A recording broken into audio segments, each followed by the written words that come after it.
The Nintendo Switch 2 is officially 1 year old. It was released on June 5th, 2025.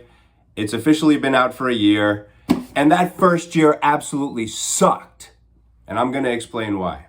But before I get into that, am I happy with my purchase? Yes. And I'm going to explain why that is as well. So last June, this system was released. And right off the bat, it didn't look like it was going to be a home run release. And I'm not talking about sales figures, because yes, we all know that this system sold very well and it's going to keep selling. However, the fact that they decided to launch the system at $450, along with the launch title of Mario Kart World for $80, yeah, that was a bad sign. Because first of all, if I was making the decisions, I wouldn't have had the launch title be a Mario Kart game, because people played the heck out of Mario Kart 8 Deluxe on the original Switch, and adding a new Mario Kart title that doesn't really take this game franchise to unbelievable heights, it's not going to really attract more people, because people can say, well, we have Mario Kart 8. They want something brand new, something fresh. What I would have done is had a 3D Zelda game or a 3D Mario game ready to go. Like with the Switch 1's release, they released Breath of the Wild on the same day. That was the big release title for the system. That was the system seller, even though they released it for the Wii U as well. But yeah, that was the one they went with. So there wasn't going to be a brand new Mario game or Zelda game, it seemed like, during the first year. So that was why I was like, well, this year's probably not going to be that strong in terms of games, and they could have had stronger sales had they released something like that during the first year. Which, by the way, I was looking at my Switch 2 physical game collection, and it turns out I only have 2 Switch 2 physical game titles. Here they are. Donkey Kong Bonanza, which is Switch 2 exclusive, and then The Legend of Zelda Breath of the Wild, Nintendo Switch 2 Edition. This is a Wii U game, so this doesn't count. This is really the only one I have, right? Because this thing, Nintendo Switch 2 Edition, that is a phrase that is synonymous with the first year of the Nintendo Switch 2. I mean, think about it. How many games did we get Nintendo Switch 2 editions for? We got Breath of the Wild, Tears of the Kingdom. We got the Kirby game. We got Metroid Prime 4 was released on both the Switch 1 and the Switch 2. Oh, I'm going to get into Metroid Prime 4. Don't worry about it. And Super Mario Bros. Wonder, Switch 2 edition, plus Meet Up in Belleville Park. Yeah, Switch 2 editions all over the place. And I just don't think that was a good idea for that to be like the overarching theme of the first year. It's basically games that you've played already in other systems, but now they're being released on the Switch 2, and so maybe they look a little bit better. And even with third-party titles, although they don't say Switch 2 edition, it's like third-party titles that you've played on other systems. Now they're coming to like the Xbox and the PlayStation. Oh, now they're coming to the Switch. But it's like, okay, we already played those games years ago. So where's the new stuff? See, that's the problem, because in terms of first-party Nintendo games, there wasn't a lot of bangers, I guess is what you could say. I mean, Pokemon Pocopia was a surprise hit. I didn't play that game, but I know a lot of people love that game. You could talk about, Hyrule Warriors. I mean, I guess that one was okay. Pokemon Legends EA, I don't think that really got that much of a... I mean, I'm sure it sold well, but it's not like, it's not... oh my goodness, it's groundbreaking stuff. No, none of that's going on. Then Metroid Prime 4. Okay, so that was a highly anticipated title by a lot of people. Were waiting for this, like, so many years ago. They announced Metroid Prime 4. Finally, this thing comes out. And unfortunately, Like, people liked a lot of elements about the game, but then there were other parts where they were like, oh, these NPCs are annoying, or they have this vast open desert called Soul Valley that seems like it was just there to pad out the game length, because you have to literally drive around this thing from place to place, and there's really no way around it, at least at first anyway. And anyway, when Metroid Prime 4 came out, I went and got Metroid Prime Remastered, which came out on the original Switch. I think that was a better purchase.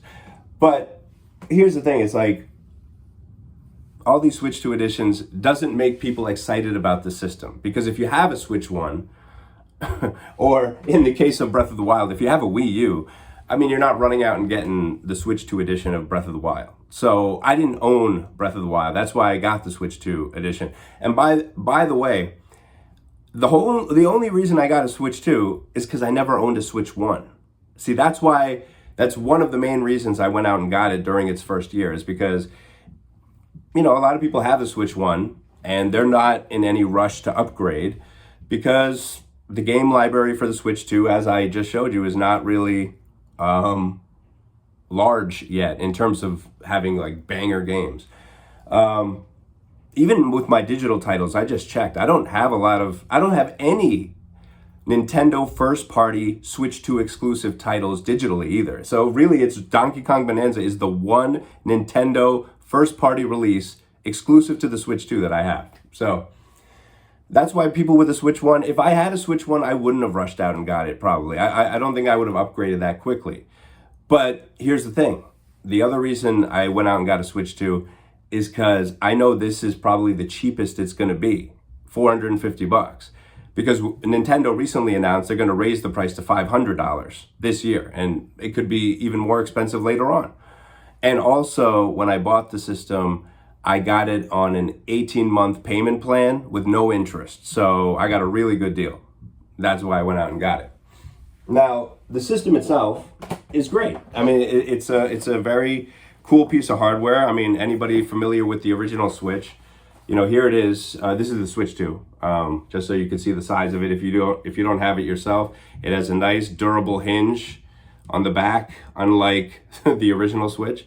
So the hardware is fine. It's great. It's a great system. It just hasn't been put to the test yet because we don't have a lot of games that have come out for it. And, the whole first year was basically people being like, when are the games coming? And then they release new games like Metroid Prime 4 or Hyrule Warriors or stuff like that, but it's not like getting people super excited. Now, there is supposed to be a Nintendo Direct next week, so this is the beginning of the second year of the Switch 2. Now, they could flip the script on all of this by announcing, let's say, a Legend of Zelda title or a Mario title, not just any Mario title. It can't be just like Mario Kart, something else, or something in the vein of Mario Odyssey or Mario Galaxy or Mario.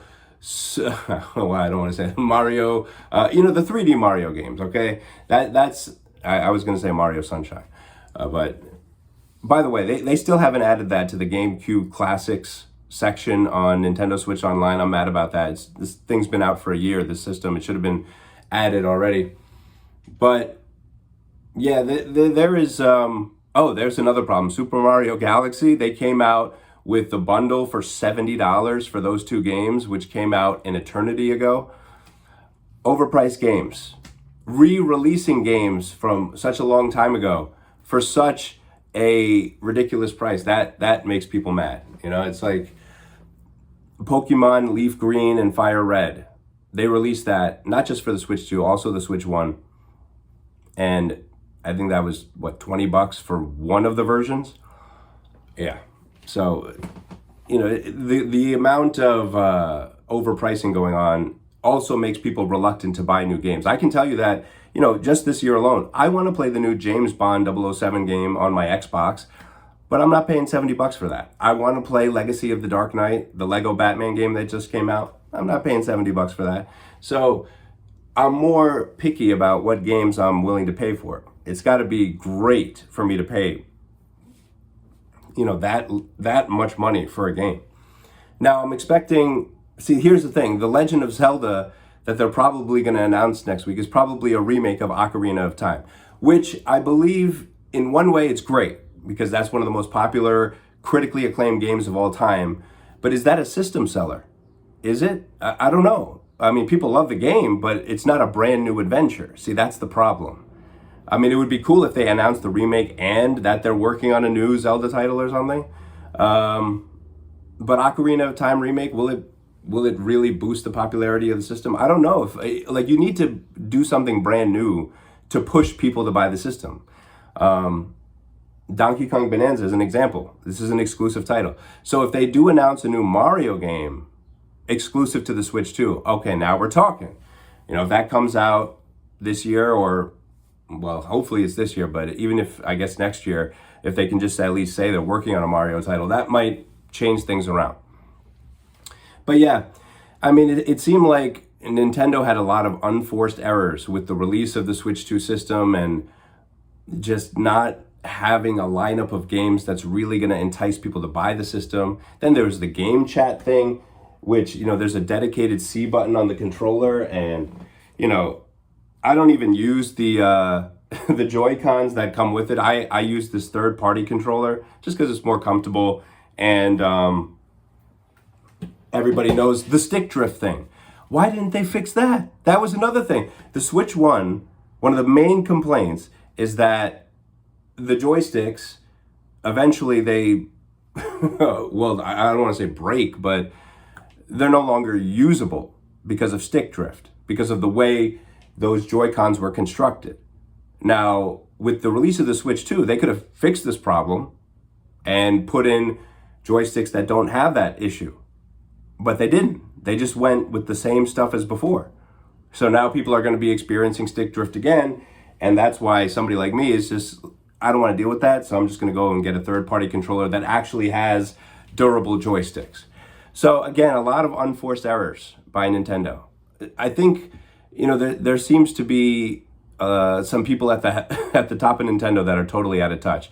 That game chat feature, when they announced it in the reveal of the Switch 2, it looks so lame and choppy, and it's like, you're gonna sell people that? It's like, are you crazy? This is 2026. I mean, you're absolutely nuts for doing that. And Mario Kart World being the release title, that's nuts as well. Don't you know people want a brand new Zelda adventure? Don't you know people want a brand new Mario adventure? Come on, guys. This is common sense. They could have just had any average gamer come into their offices and just ask them, what do you want from the Switch 2? And pretty much anybody could have told you what they wanted. It's so, it's pretty simple. It's pretty hard to screw this up. Nintendo doesn't have to do much to be really successful. Because like I said, I mean, this thing sold tons of units, but it could have been even bigger had they just had a more common sense plan for their first year, and they didn't. Of course, can they recover? Yes, they can, but nothing is guaranteed. This is Nintendo after all. They got to start putting out brand new Switch 2 exclusive titles that are amazing. And I'm hoping that starts during the second year with hopefully a brand new Mario adventure. I mean, oh, by the way, Star Fox. They made a new Star Fox game, which, I mean, some people are excited about, but not me in particular, because it's just a remake of a remake of a remake of a... It's like, that game has been remade multiple times over. Why not make a new Star Fox game? Maybe that'll come in a few years. And they could have at least put out Star Fox Adventures. Come on, we never got a re-release of that title, to the best of my knowledge. Star Fox Adventures from the GameCube. They could put that on NSO, at least. They haven't done that either. Again, it's just a lot of common sense things that Nintendo missed, and it's a shame. It's a real shame. I would have to give the first year of the Nintendo Switch 2 a thumbs down. But at the beginning of the video, I said I'm happy with my purchase because I am expecting great things from this system over the next 7 years. And I'm hoping it starts this year. If there's a Legend of Zelda Ocarina of Time remake, will I buy that? Yes, I hope it's moderately priced, but you never know these days, right? But yeah, I will buy that one. If there's a new Mario adventure, like a 3D adventure kind of like Odyssey, am I going to buy that? Absolutely, yes, I will. But again, we're not seeing a ton of stuff around here. I mean, okay, Yoshi and the Mysterious Book. I guess that was an exclusive, but again, that's not. You got to put out the stuff that people want. Don't put these side character games out. What is this? You spend the whole first year basically slow rolling this thing. It's just like it's like a sleeper release. That's what the first year was, and they better have some bangers coming out, because otherwise, I mean, I know within the next 7 years they're going to put out some major games that blow people's minds. I know they will, and that's why I bought the Switch 2 during the first year. I know what Nintendo will do.